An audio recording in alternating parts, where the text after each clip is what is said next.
പെരുമ്പാവൂരിലെ സ്വകാര്യ ബസ് സ്റ്റാൻഡിൽ യുവാവിൻ്റെ മൃതദേഹം കണ്ടെത്തിയതുമായി ബന്ധപ്പെട്ട് യാത്രക്കാരിരിക്കുന്ന കോൺക്രീറ്റ് ബെഞ്ചിൽ യുവാവിനെ മരിച്ച നിലയിൽ കണ്ടെത്തിയ അതെന്താണ് അത് സംഭവിച്ചത്? ആരാണ്? എന്തൊക്കെയാണ് അറിയാനാകുന്നത്?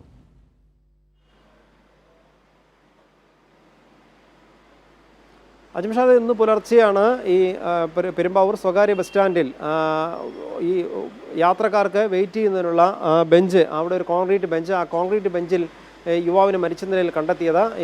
ഈ ആദ്യം കിടന്നുറങ്ങുകയാണെന്നാണ് ആളുകൾ കരുതിയിരുന്നത്. പിന്നീടാണ് മരിച്ച നിലയിലാണ് എന്ന് മനസ്സിലായത്. വേറെ സംശയാസ്പദമായ മറ്റ് സാഹചര്യങ്ങളൊന്നും ഇല്ലെങ്കിൽ കൂടിയും വിവരം പോലീസിനെ അറിയിച്ചു. പോലീസ് എത്തി പ്രാഥമിക നടപടികളൊക്കെ സ്വീകരിച്ചിട്ടുണ്ട്. പക്ഷേ യുവാവ് ആരാണെന്ന് തിരിച്ചറിയാൻ ഇതുവരെ കഴിഞ്ഞിട്ടില്ല എന്നാണ് ലഭ്യമാകുന്ന വിവരം. എന്തായാലും ആരാണെന്ന് തിരിച്ചറിയാനുള്ള ശ്രമം നടക്കുന്നു. ഇതര സംസ്ഥാന തൊഴിലാളിയാണ് എന്നാണ് പ്രാഥമിക നിഗമനം. മറ്റ് വിവരങ്ങളൊക്കെ പോലീസ് അന്വേഷിച്ചു വരികയാണ്. ഈ ബസ് ഷെൽട്ടറിനുള്ള അല്ലെങ്കിൽ ബസ് സ്റ്റാൻഡിനുള്ളിൽ യാത്രക്കാർ കാത്തിരിക്കുന്ന ഭാഗത്ത് യാത്രക്കാരിരിക്കുന്ന കോൺക്രീറ്റ് ബെഞ്ചിലാണ് യുവാവിനെ, ഇതര സംസ്ഥാന തൊഴിലാളിയാണെന്ന് സംശയിക്കുന്ന യുവാവിനെ മരിച്ച നിലയിൽ രാവിലെ കണ്ടെത്തിയത്. ശരി, തിയോഫിൻ.